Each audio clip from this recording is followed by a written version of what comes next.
Hello, नमस्ते। मैं अनुकंपा कुमारी आप सभी का हार्दिक स्वागत करती हूँ अनुकंपा अध्ययन में।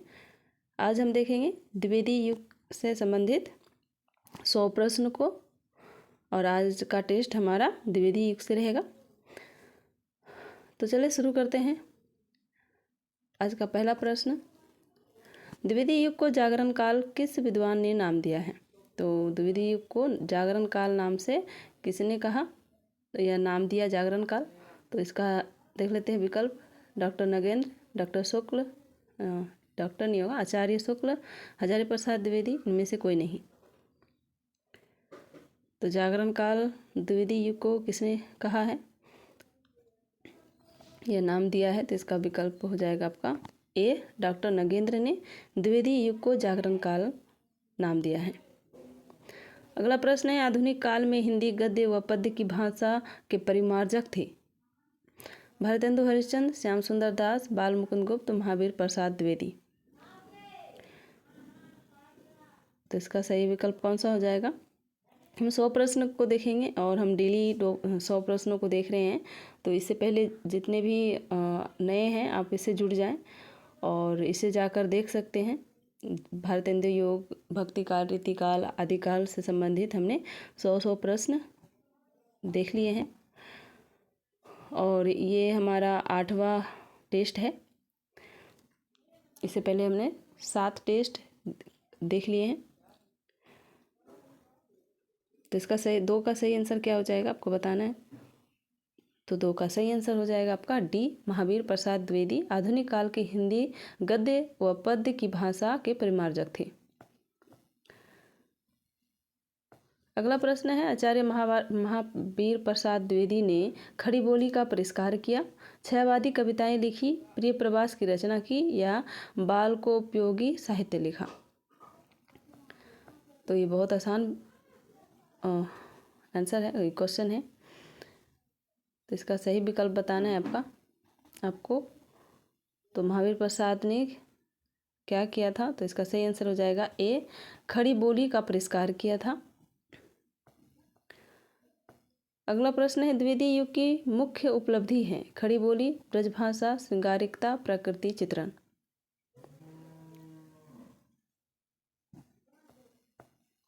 तो द्विवेदी युग की मुख्य उपलब्धि क्या थी? तो इसका सही आंसर हो जाएगा खड़ी बोली। अगला प्रश्न है, द्विवेदी युग में किस कवि ने अन्य कवियों को खड़ी बोली में कविता लिखने हेतु प्रोत्साहित किया है? अयोध्या सिंह उपाध्याय, जगन्नाथ दास रत्नाकर, भारतेंदु हरिश्चंद्र, महावीर प्रसाद द्विवेदी।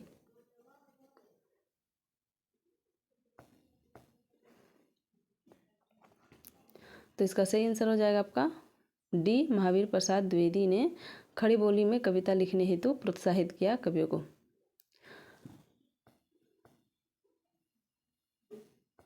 अगला प्रश्न, महावीर प्रसाद द्विवेदी की रचना नहीं है? गंगा लहरी, काव्य कान्यकुंज, स्वदेश कुंडल, अबला विलाप।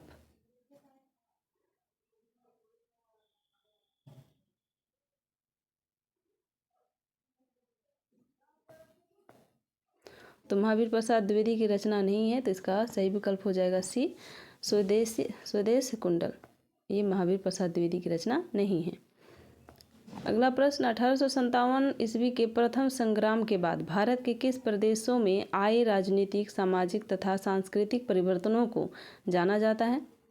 भारतेंदु युग के नाम से, द्विवेदी युग के नाम से या जागरण युग के नाम से, नवजागरण युग के नाम से?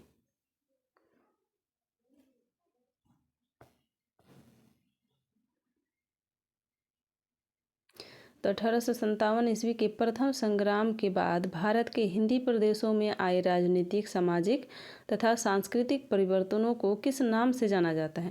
तो इसका सही विकल्प हो जाएगा डी, नवजागरण के नाम से जाना जाता है। 8 का है, हिंदी नवजागरण की सबसे प्रमुख विशेषता क्या है? सामाजिक जीवन में परिवर्तन करना, हिंदी प्रदेश की जनता में स्वतंत्र चेतना जागृत करना, और हिंदी भाषी प्रदेशों का विकास करना या नए विषयों पर कविता लिखना।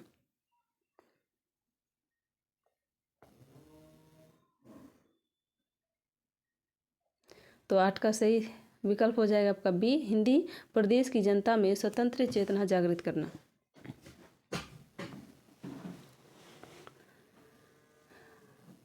द्विवेदी जी ने सरस्वती पत्रिका के माध्यम से केवल अपने लेखों को प्रकाशित किया और हिंदी भाषी राज्यों में हिंदी का विकास किया, हिंदी गद्य का संस्कार, परिष्कार व परिमार्जन किया या ब्रजभाषा को महत्व दिया।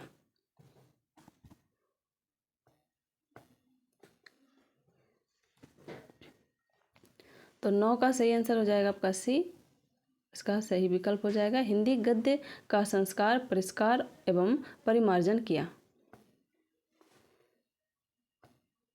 अगला प्रश्न, आचार्य महावीर प्रसाद द्विवेदी ने प्रेरणा लेकर उनके आदर्शों को आगे बढ़ाने वाले कवि हैं।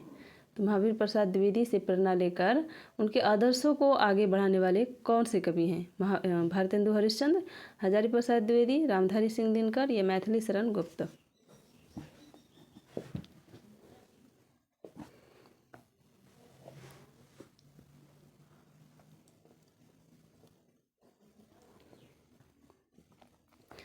तो 10 का सही विकल्प हो जाएगा आपका डी, मैथिली शरण गुप्त ने आचार्य महावीर प्रसाद द्विवेदी से प्रेरणा लेकर उनके आदर्शों को आगे बढ़ाने में मदद की है। अगला है 11वां प्रश्न, सरस्वती पत्रिका से प्रेरित होकर कवि नए विषयों पर कविता करने लगे, ब्रजभाषा के स्थान पर खड़ी बोली में रचना करने लगे, ये भी दोनों या अतुकांत रचनाएं करने लगे।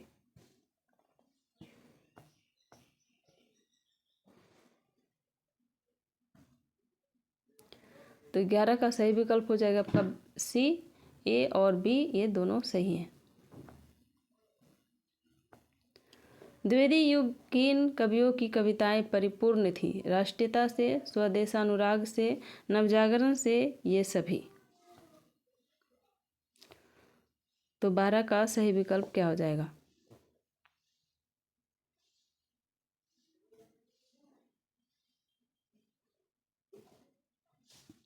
तो इसका सही विकल्प हो जाएगा ये सभी, निराष्ट्रीयता से, स्वदेशानुराग से और नवजागरण से, इन सभी से कविताएं परिपूर्ण थी। अगला प्रश्न, सरस्वती पत्रिका के द्वारा द्विवेदी जी ने ज्ञानवर्धन किया, भाषा का महत्व समझाया, गद्य पद के लिए नई राह निर्मित की, उपयुक्त सभी।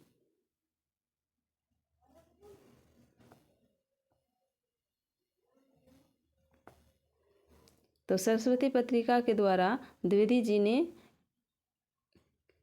क्या कौन सा विकल्प सही हो जाएगा 13 का?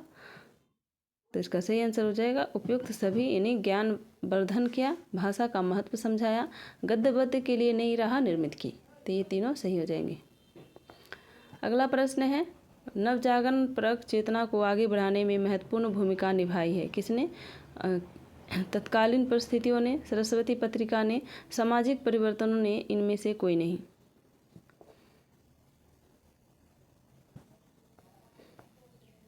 तो 14 का सही आंसर हो जाएगा आपका बी, सरस्वती पत्रिका ने। अगला है, द्विवेदी युग की कविता है उपदेशात्मक एवं इतिवृत्तात्मक, प्रकृति चित्रात्मक, नवजागरण परक या नगरी चेतनात्मक। तो 15 का सही विकल्प बताना है। द्विवेदी युग की कविता है उपदेशात्मक एवं इतिवृत्तात्मक, तो ये उनकी कविता की विशेषताएं हैं। अगला प्रश्न है, द्विवेदी युग में काव्य की रचना हुई है, प्रबंध, मुक्तक, प्रगीत, ये सभी। तो 16 का सही विकल्प हो जाएगा आपका डी, ये सभी। अगला प्रश्न, अयोध्या सिंह उपाध्याय की काव्य रचना की एक विशेषता है, सधुककड़ी, हिंदी का प्रयोग, शुद्ध ब्रजभाषा का प्रयोग, संस्कृत की समासयुक्त पदावली का प्रयोग, उर्दू बहुल पदावली का प्रयोग।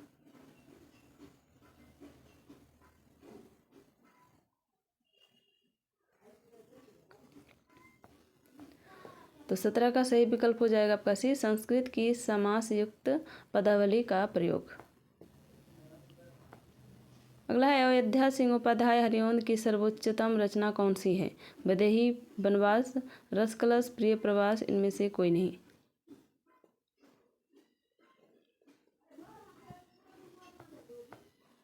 तो 18 का सही विकल्प हो जाएगा आपका सी, इसका प्रिय प्रवास जो महाकाव्य है ये सर्वोच्चतम रचना है। प्रिय प्रवास का वर्ण्य विषय क्या है? कृष्ण का मथुरा प्रवास, सीता का करुणापूर्ण चित्रण, राम वनवास या बुद्ध का गृह त्याग। तो प्रिय प्रवास का वर्ण्य विषय क्या है? तो इसका सही विकल्प हो जाएगा ए, कृष्ण का मथुरा प्रवास। प्रिय प्रवास महाकाव्य है, खड़ी बोली में है, प्रकृति वर्णन की दृष्टि से प्रशंसनीय है, उपयुक्त सभी।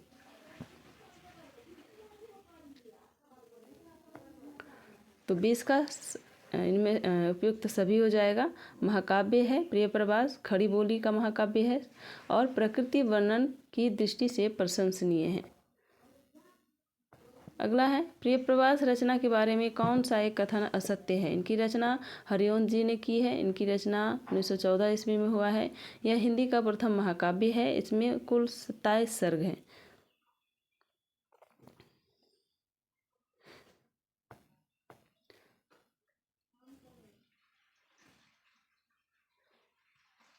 तो इसका सही विकल्प हो जाएगा कि इसका डी, इसमें कुल 27 सर्ग हैं, तो ये गलत है, इसमें 17 सर्ग हैं, तो इसे ध्यान रखें।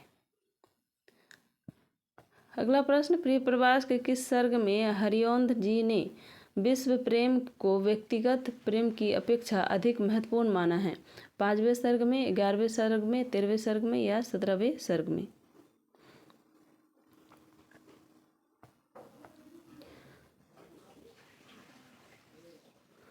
तो 22 का सही विकल्प हो जाएगा आपका डी, 17वें सर्ग में।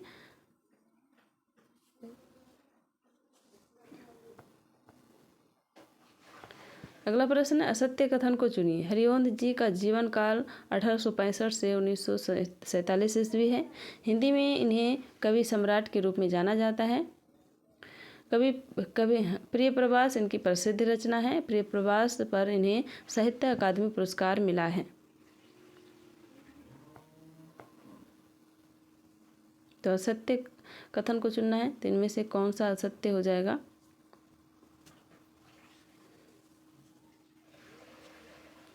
तो 23 का सही विकल्प हो जाएगा आपका डी, प्रिय प्रवास पर उन्हें साहित्य अकादमी पुरस्कार मिला है, तो ये गलत है। प्रिय प्रवास मूलतः किस रस से संबंधित ग्रंथ है? संयोग रस, वियोग रस, हास्य रस या वीर रस?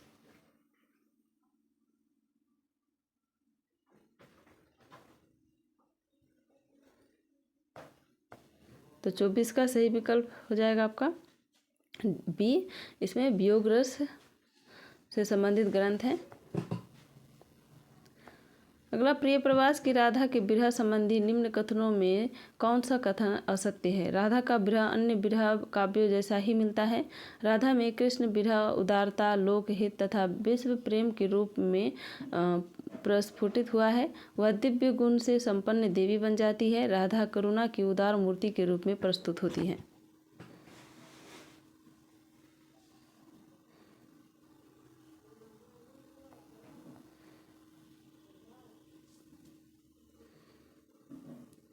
तो 25 का सही विकल्प हो जाएगा आपका ए, राधा का विरह अन्य विरह काव्यों जैसा ही मिलता है, तो ये आपका गलत हो जाएगा। अगला प्रश्न है, हरिवंश जी ने भी प्रिय प्रवास में पवन दूती प्रसंग रखा है। उनका पवन दूती प्रसंग किससे प्रभावित है? मैथिली शरण गुप्त की यशोधरा से, जयसी की पद्मावत से, कालिदास के मेघदूत से या तुलसीदास की रामचरितमानस से? 26 का सही विकल्प हो जाएगा आपका सी, कालिदास के मेघदूत से प्रभावित है। अगला प्रश्न, हरिवंश जी ने अपने किस ग्रंथ में नायिका भेद के अंतर्गत देश प्रेमिका, लोक प्रेमिका, जाति प्रेमिका, परिवार प्रेमिका की आदर्श कल्पना की है? कृष्ण शतक में, वैदेही वनवास में, प्रिय प्रवास में या रस कलश में?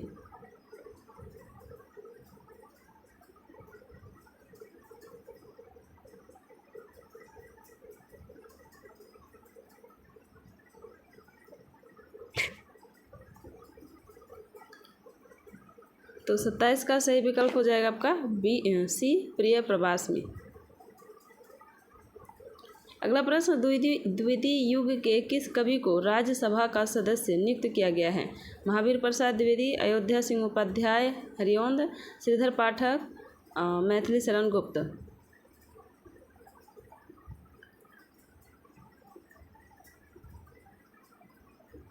तो इसका सही आंसर हो जाएगा डी, मैथिली शरण गुप्त। मैथिली शरण गुप्त की वह रचना जिसने देश में राष्ट्र प्रेम की धूम मचा दी थी। साकेत, यशोधरा, भारत भारती, जय भारत।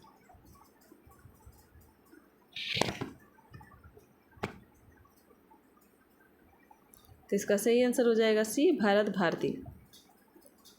अगला प्रश्न, मैथिली शरण गुप्त को राष्ट्रकवि की उपाधि किसने दी है? हिंदी साहित्य सम्मेलन, नागरिक प्रचारणी सभा, महात्मा गांधी, केंद्रीय हिंदी निदेशालय।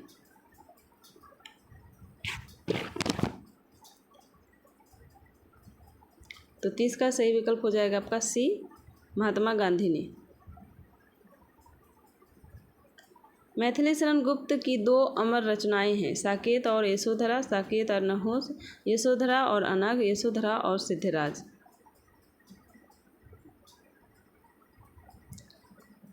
तो इनका सही आंसर हो जाएगा आपका ए, साकेत और यशोधरा।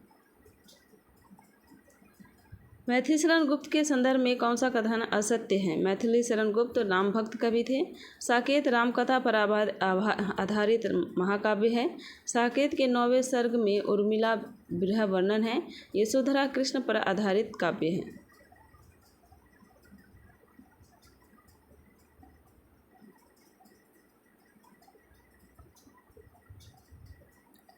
तो इसका सही विकल्प हो जाएगा डी, यशोधरा कृष्ण पर आधारित काव्य है। तो ये गलत है, यशोधरा बुद्ध पर आधारित काव्य है। अगला प्रश्न, मैथिली शरण गुप्त की किस काव्य कृति को हिंदी संस्कृति का स्वच्छ दर्पण कहा गया है? जय भारत, साकेत, यशोधरा, विष्णुप्रिया। तो काव्य कृति को हिंदी संस्कृत का स्वच्छ दर्पण कहा गया है। तो इसका सही विकल्प हो जाएगा ए, जय भारत। अगला प्रश्न, मैथिली शरण गुप्त का जयद्रथ वध खंड काव्य है, ब्रजभाषा में है, राष्ट्रीय भावना से ओतप्रोत है, महाकाव्य है। तो जयद्रथ वध यह एक खंड काव्य है। तो इसका सही विकल्प हो जाएगा ए। गुप्त जी की किस रचना पर अंग्रेजों ने प्रतिबंध लगा दिया है? पंचवटी, साकेत, भारत भारती या द्वापर। तो 35 का सही विकल्प हो जाएगा आपका सी, भारत भारती। अगला प्रश्न है, गृहिणी नारी की मार्मिक व्यथा का चित्रण किस ग्रंथ में हुआ है? साकेत, यशोधरा, विष्णुप्रिया, ये सभी। तो गृहिणी नारी की मार्मिक व्यथा का चित्रण किस ग्रंथ में हुआ है? तो इसका सही विकल्प हो जाएगा डी, ये सभी में नारी की मार्मिक व्यथा का चित्रण किया गया है। अगला प्रश्न है, चैतन्य महाप्रभु की वियुक्ता पत्नी के त्याग तप और उसकी मनोदशा का उल्लेख किस ग्रंथ में मिलता है? विष्णुप्रिया, सुलोचना, हिडिंबा, सैरंध्री।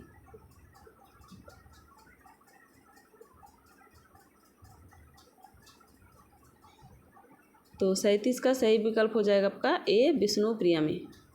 मैथिली शरण गुप्त द्वारा रचित नहीं है। तो कौन सा काव्य रचित नहीं है? मैथिली शरण गुप्त का नहीं है। द्वापर, यशोधरा, पथिक, गुरुकुल।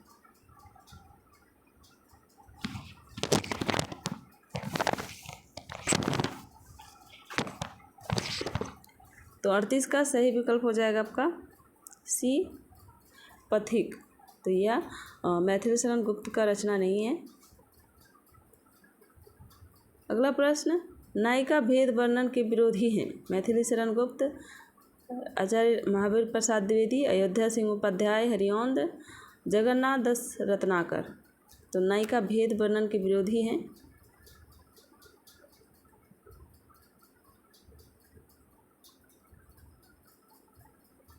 तो इसका सही विकल्प हो जाएगा ए, मैथिली शरण गुप्त।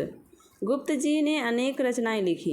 इनकी किस रचना के बाद उन्हें राष्ट्रकवि के रूप में प्रसिद्धि मिली है? साकेत, कुणाल गीत, भारत भारती, यशोधरा।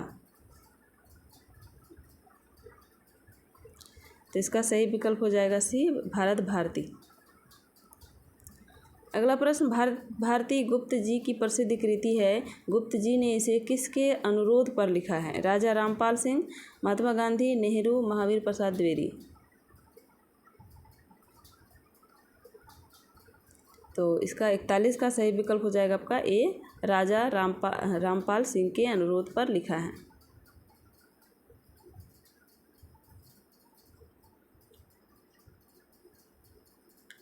अगला प्रश्न, साकेत रचना के बारे में क्या सत्य है? इनकी रचना मैथिली शरण गुप्त ने की। इसकी रचना 1917 ईस्वी में हुआ है। इसमें कुल 22 सर्ग है। इसे लिखने में गुप्त जी को 10 वर्ष लगे हैं। तो सत्य कथन कौन सा है? तो इसका सही हो जाएगा आपका ए, इनकी रचना मैथिली शरण गुप्त ने की है, तो ये सत्य हो जाएगा। साकेत के केंद्र में किस पात्र की कथा वस्तु है? उर्मिला, लक्ष्मण, राम, सीता।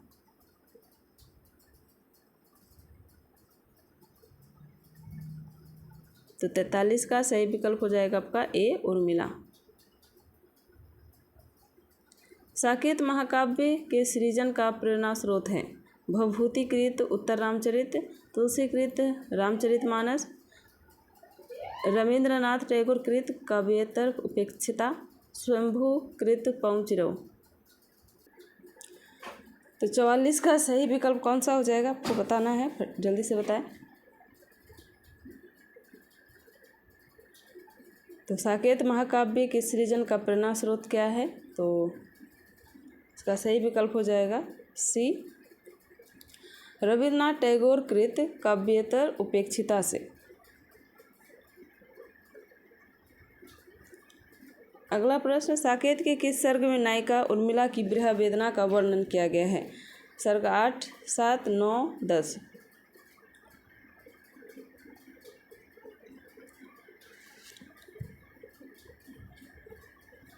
तो 45 का सही विकल्प हो जाएगा आपका सी, 9वें सर्ग में उर्मिला की विरह वेदना का वर्णन किया गया है। अगला है, गुप्त जी ने साकेत महाकाव्य में किस प्रकार की शैली का उल्लेख किया है? मुक्तक शैली, वैदर्भी काव्यात्मक गीति शैली, नाट्य शैली या ओजपूर्ण शैली।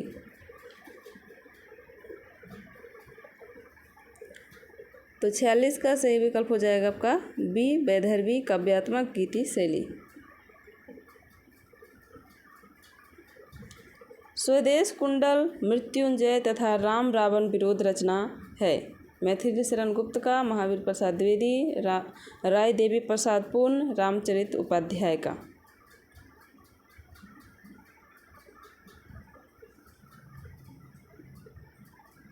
तो इसका सही विकल्प हो जाएगा आपका सी, राय देवी प्रसाद पूर्ण का ये रचनाएं हैं।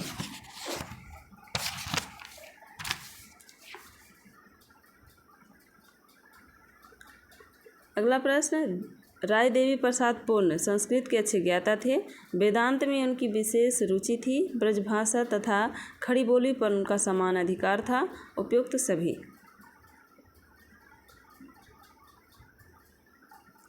तो 48 का सही विकल्प हो जाएगा आपका डी, उपयुक्त सभी। रामचरित चिंतामणि है रामचरित उपाध्याय की रचना, प्रबंध काव्य, ये भी दोनों या खंड काव्य।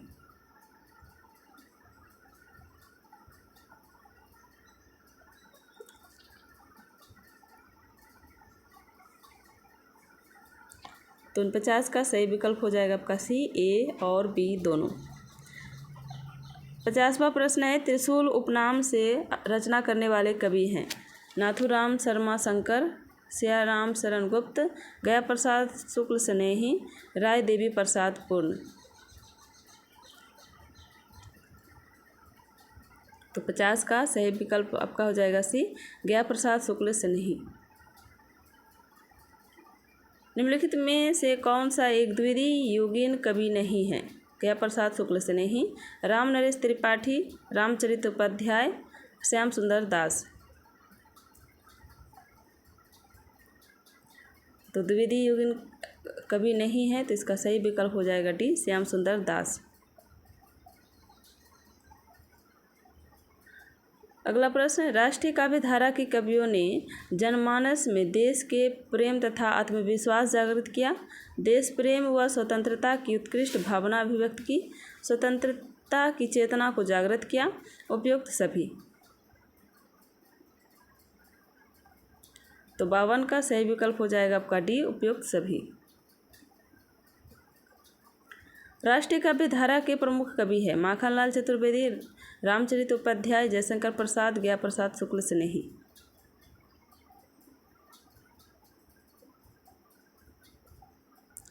तो राष्ट्रीय काव्य धारा के प्रमुख कवि हैं तो कौन सा कवि हो जाएगा? तो इसका सही विकल्प हो जाएगा आपका ए, माखनलाल चतुर्वेदी। ये राष्ट्रीय काव्य धारा के प्रमुख कवि हैं। अगला प्रश्न, बालकृष्ण शर्मा नवीन के संबंध में कौन सा कथन सही नहीं है? उनकी अधिकांश रचनाएं जेल में लिखी गई। वह फकीर बादशाह थे। हम बिस्पाई जन्म की इनकी प्रसिद्ध रचना है। वह छायावाद के प्रतिनिधि कवि थे।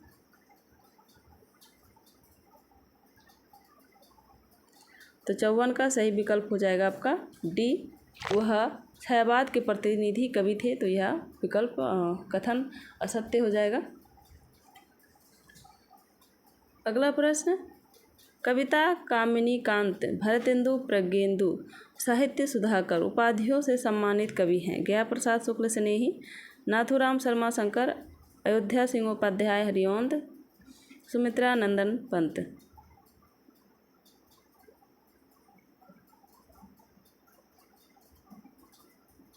तो 55 का सही विकल्प हो जाएगा आपका बी, नाथूराम शर्मा शंकर को।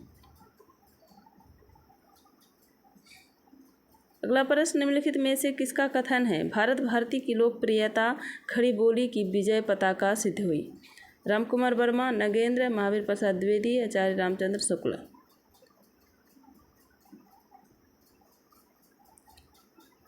तो 56 का सही विकल्प हो जाएगा बी, डॉक्टर नगेंद्र। राष्ट्रीयता गुप्त जी का उद्देश्य है, पर संस्कृति शून्य राष्ट्रीयता उन्हें ग्राह्य नहीं है। यह कथन किसका है? नगेंद्र का, सत्येंद्र, नंदुलारे वाजपेयी, हजारी प्रसाद द्विवेदी।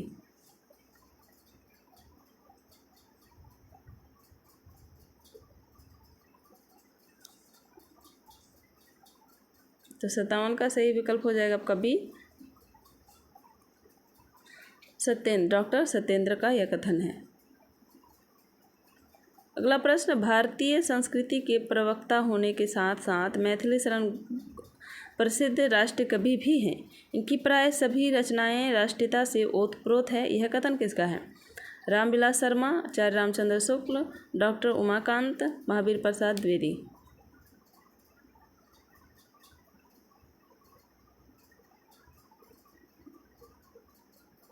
तो इसका सही विकल्प हो जाएगा सी, डॉक्टर उमाकांत। अगला प्रश्न, गुप्त जी की कविता में राष्ट्रीयता और गांधीवाद की प्रधानता है। यह कथन किसका है? रामविलास शर्मा, बाबू गुलाब राय, गणपति चंद्रगुप्त, डॉक्टर नगेंद्र।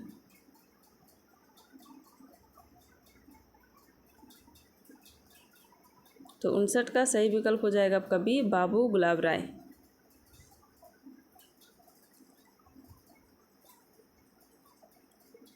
अगला प्रश्न है, खड़ी बोली के पद्य विधा पर द्विवेदी जी का पूरा असर पड़ा। बहुत से कवियों की भाषा शिथिल और अव्यवस्थित होती थी। द्विवेदी जी के अनुकरण में अन्य लेखक भी शुद्ध भाषा लिखने लगे। यह कथन किसका है? नंदुलारे वाजपेयी, रामचंद्र शुक्ल, मैथिली शरण गुप्त, नामवर सिंह। तो 60 का सही विकल्प आपको बताना है। तो इसका सही विकल्प हो जाएगा बी, आचार्य रामचंद्र शुक्ल ने यह कथन कहा है। अगला प्रश्न, मुझे तोड़ लेना बनमाली, उस पथ पर देना तुम फेंक, मातृभूमि पर शीश चढ़ाने, जिस पथ पर जाए वीर अनेक। ये पंक्तियाँ राष्ट्र प्रेम से ओतप्रोत है। इसका रचयिता कौन है? श्या राम शरण गुप्त, जयशंकर प्रसाद, माखनलाल चतुर्वेदी, गया प्रसाद शुक्ल स्नेही। तो इसका सही विकल्प आपका हो जाएगा सी, माखनलाल चतुर्वेदी। और ये पंक्ति फूल की अभिलाषा कविता से ली गई है। अगला प्रश्न, वंदना के इन स्वरों में एक स्वर मेरा मिला लो, प्रस्तुत काव्य पंक्ति किस कवि द्वारा रचित है? बालकृष्ण भट्ट, सोहनलाल द्विवेदी, श्याम श्याम नारायण पांडे, रामधारी सिंह दिनकर।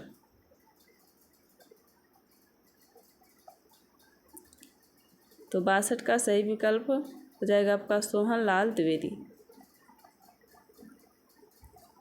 अगला है स्वर्ग की तुलना उचित ही है यहाँ, किंतु सुर सरिता कहाँ सरयो यहाँ, वह मरो को मात्र पार कर उतारती, यही से जीवितों को तारती।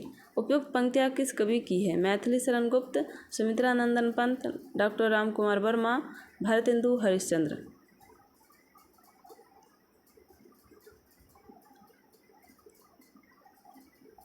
तो 63 का सही आंसर हो जाएगा आपका ए, मैथिली शरण गुप्त।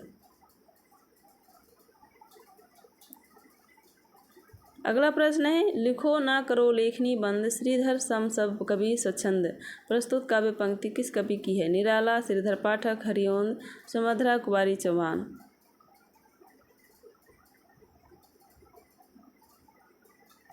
तो इसका सही विकल्प हो जाएगा आपका बी, श्रीधर पाठक।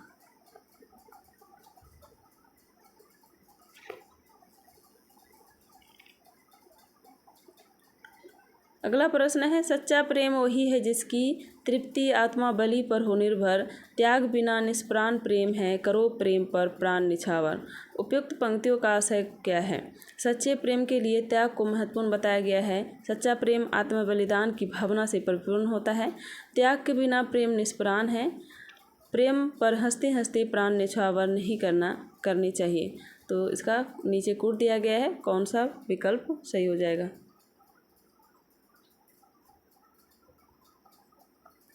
तो इसका सही विकल्प हो जाएगा ए, पहला, दूसरा और तीसरा सही हो जाएगा।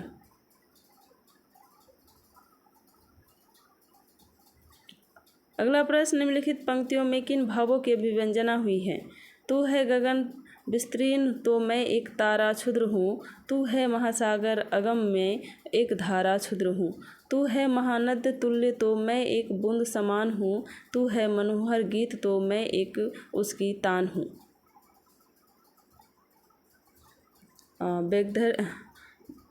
भाग्य वैदद्य, शब्द चमत्कार, उक्ति वैचित्र्य, उक्ति सादृश्यता। नीचे कूट दिए गए हैं, आपको सही कूट का चयन करना है।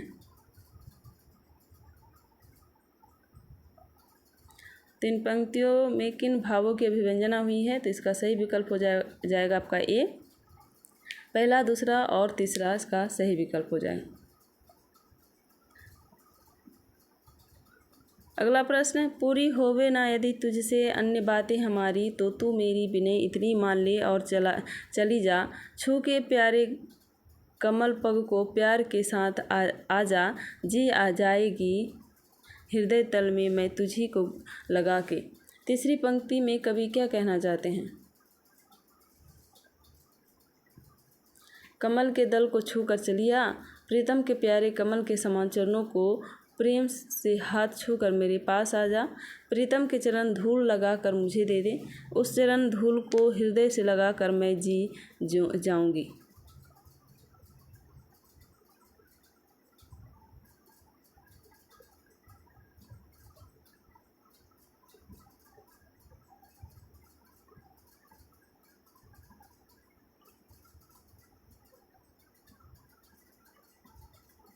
तो 67 का सही विकल्प हो जाएगा आपका बी, पहला, दूसरा और तीसरा इसका सही विकल्प हो जाएगा। अगला प्रश्न, मुझे फूल मत मारो, मैं अबला बाला वियोगिनी, कुछ तो दया विचारो। उपयुक्त पंक्तियों में गुप्त जी का अभिप्राय है। उर्मिला को काम वासना सता रही है। वह कामदेव से कहती है कि मैं तो अबला हूँ तथा वियोग से पीड़ित हूँ। तुम्हें यह शोभा नहीं देता कि तुम मुझ पर कामरूप बाण चलाओ। तुम्हें मुझ पर दया करनी चाहिए। नीचे कूट दिए गए हैं और इसका सही कूट कौन सा हो जाएगा आपको पता करना है। तो 68 का सही विकल्प हो जाएगा आपका ए, पहला, दूसरा, तीसरा और चौथा, यानी ये सारे आपके सही हो जाएंगे। अगला प्रश्न, द्विवेदी युगीन रचनाओं का प्रकाशन वर्ष के अनुसार सही अनुक्रम लगाना है।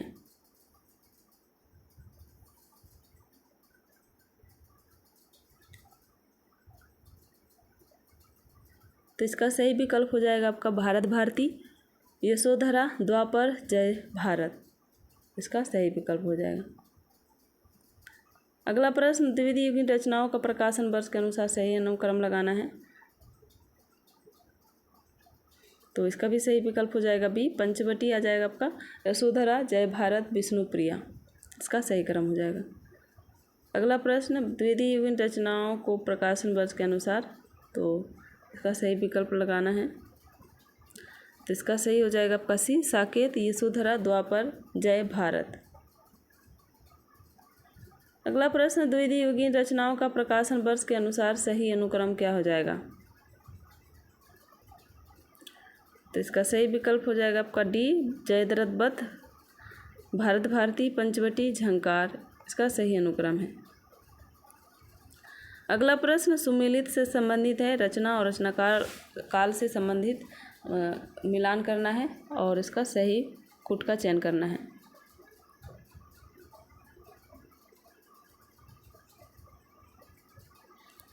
तो जयद्रथ वध हो जाएगा आपका 1910 में, भारत भारती 1912 में, झंकार ये हो जाएगा आपका 1929, साकेत ये हो जाएगा आपका 1931।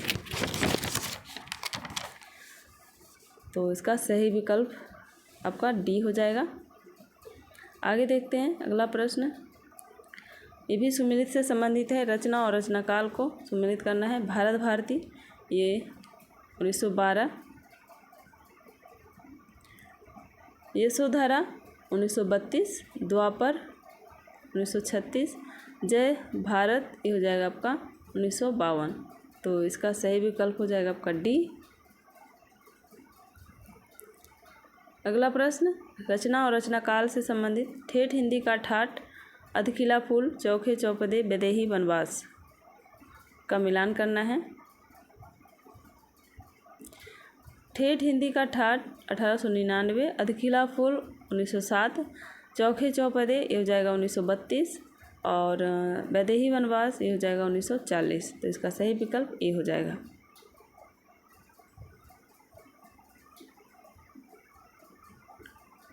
अगला प्रश्न, रचना और रचनाकाल से सुमेलित करना है, रंग में भंग, भारत भारती, शकुंतला, अनघ।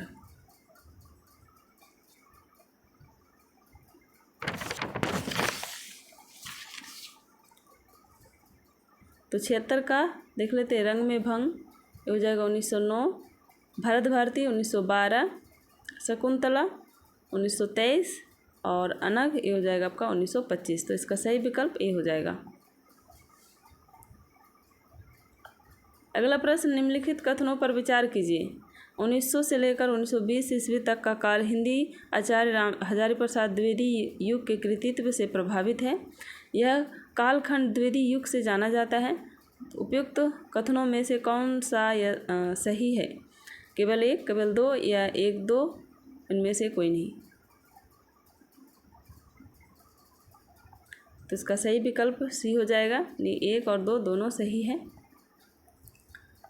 अगला प्रश्न, निम्नलिखित कथनों पर विचार करना है। द्विवेदी युग के सर्वश्रेष्ठ कवि मैथिली शरण गुप्त हैं, इन्हें राष्ट्र कवि कहा जाता है। तो नीचे विकल्प दिए गए हैं, तो कौन सा सही हो जाएगा?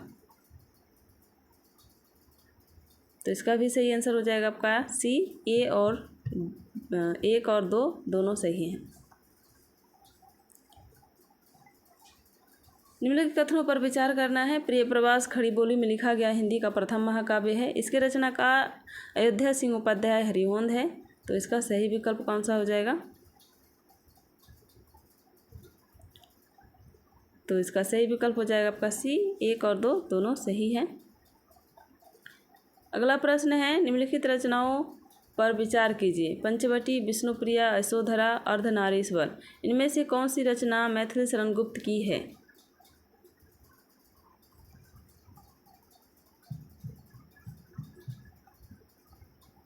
तो 80 का सही विकल्प हो जाएगा आपका बी, एक, दो और तीन, यानी पंचवटी, विष्णुप्रिया, यशोधरा, ये तीनों रचनाएं गुप्त जी की हैं। अर्धनारीश्वर ये रचना गुप्त जी की नहीं है। अगला प्रश्न है, मैं घमंडों में भरा ऐठा हुआ एक दिन जब था मुंडेरे पर खड़ा, अचानक दूर से उड़ता हुआ एक तिनका आँख में मेरी पड़ा। उपयुक्त पंक्तियाँ किस कवि की है? मैथिली शरण गुप्त, अयोध्या सिंह हरिऔंध, राम नरेश त्रिपाठी, भारतेंदु हरिश्चंद्र। तो ये पंक्तियाँ आपका हो जाएगा हरिऔंध की। अगला है, मेरे चपल यौवन बाल अचल अंचल में पड़ा सो मचल कर मत साल।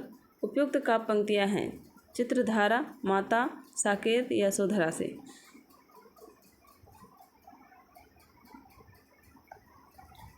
तो इसका सही विकल्प हो जाएगा आपका सी, ये साकेत से यह पंक्ति ली गई है। युग युग तक चलती रहे कठोर कहानी, रघुकुल में थी एक अभागिन रानी।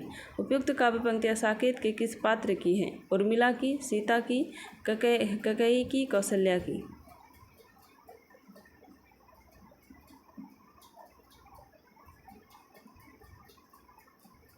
तो इसका सही विकल्प हो जाएगा आपका सी, कैकेयी की।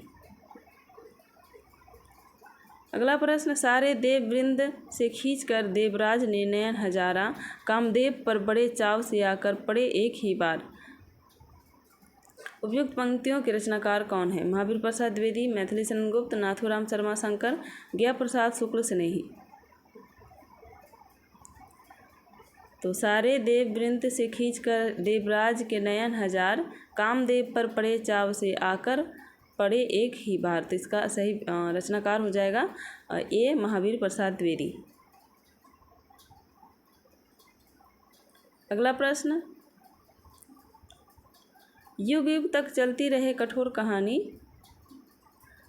रघुकुल में थी एक अभागिन रानी, निज जन्म जन्म में सुने जीव यह मेरा, धिक्कार उसे था महास्वार्थ से घेरा। इन पंक्तियों में किन भावों की व्यंजना हुई है? अनुताप, विनय, गर्वोक्ति, लोक व्यवहार।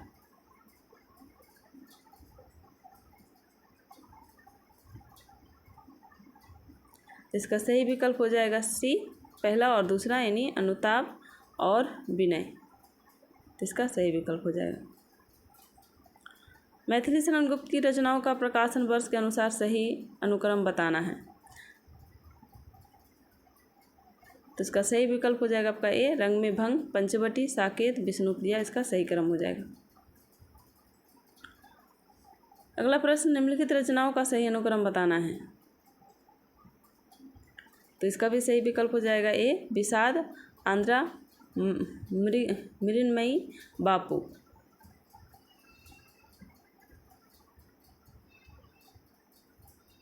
तो अगला प्रश्न है, प्रकाशन वर्ष के अनुसार हरिऔंध की काव्य कृतियों का सही अनुक्रम बताना है।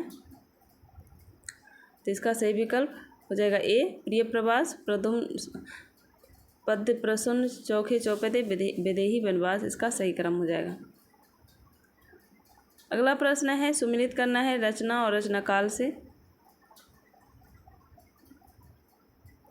किसान, ये हो जाएगा आपका 1917, पंचवटी 1925, हिंदू 1927, गुरुकुल ये हो जाएगा आपका 1929।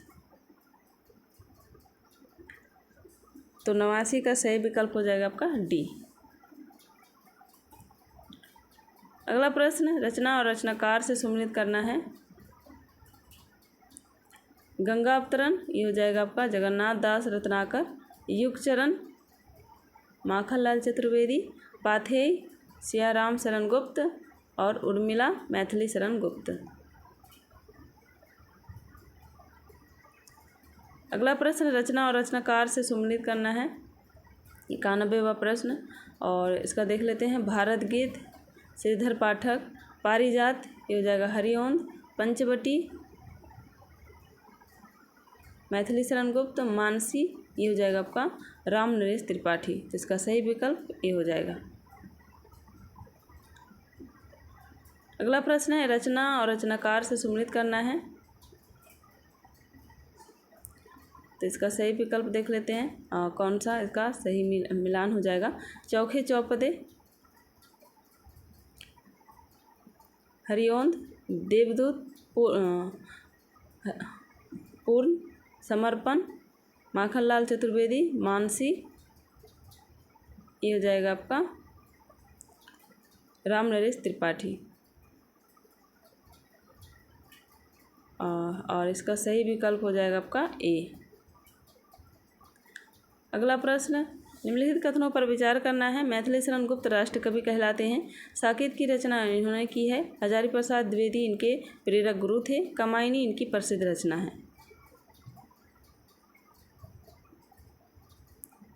तो 93 का सही विकल्प बताना है। और नीचे ये कथन देख लेना है कि उपयुक्त में से असत्य कथन है। तो इसका असत्य कथन कौन सा हो जाएगा?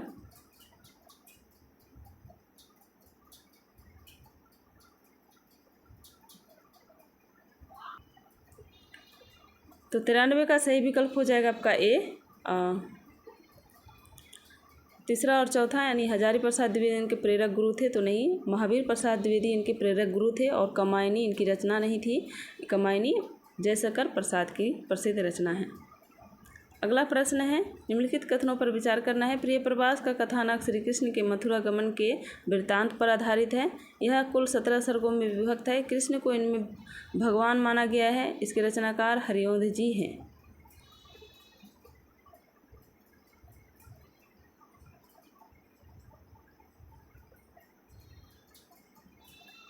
तो इसका सही विकल्प हो जाएगा सी।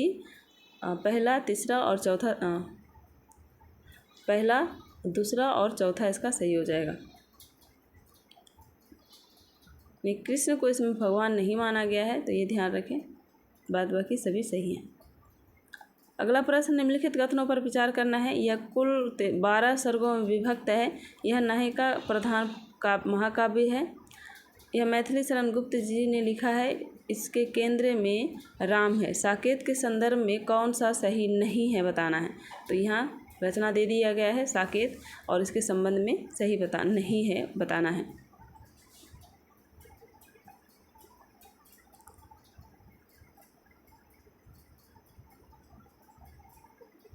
तो इसका सही विकल्प हो जाएगा डी, केवल 4। इसके केंद्र में राम है, तो बिल्कुल नहीं, इसका सही आंसर नहीं हो जाएगा। तो इसका सही विकल्प हो जाएगा आपका डी, क्योंकि सही नहीं ढूंढना है, तो डी सही हो जाएगा। हम कौन थे, क्या हो गए और क्या होंगे अभी, आओ विचारो आज मिलकर ये समस्याएं सभी। ये पंक्तियां किस कवि की है? रामधारी सिंह दिनकर, माखनलाल चतुर्वेदी, श्याम नारायण पांडे, मैथिली शरण गुप्त।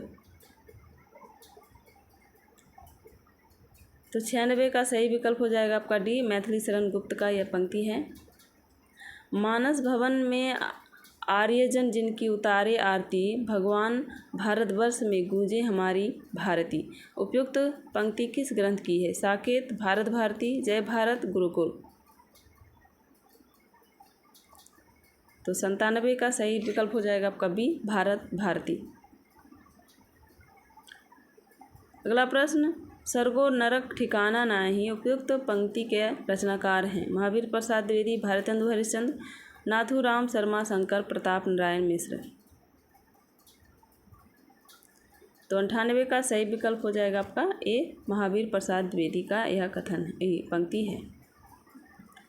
अगला प्रश्न, कभी कुछ ऐसी तान सुनाओ जिससे उतल पुतल मच जाए। ये पंक्तियाँ किस कवि की है? माखनलाल चतुर्वेदी, बालकृष्ण शर्मा नवीन, सियाराम शरण गुप्त, रामेश्वर शुक्ल अंचल।